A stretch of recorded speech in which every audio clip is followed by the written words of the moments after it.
Nima qilishyapti? Qimorxona ochilishidagi odat. Unga ko'ra o'zlari uchun eng aziz narsani stol ustiga qo'yishadi.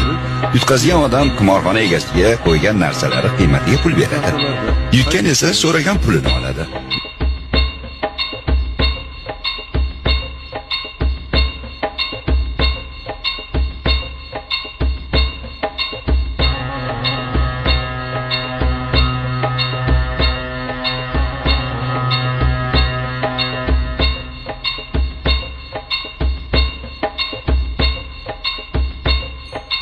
Tasbehning qiymati qancha, Jonpo'lat?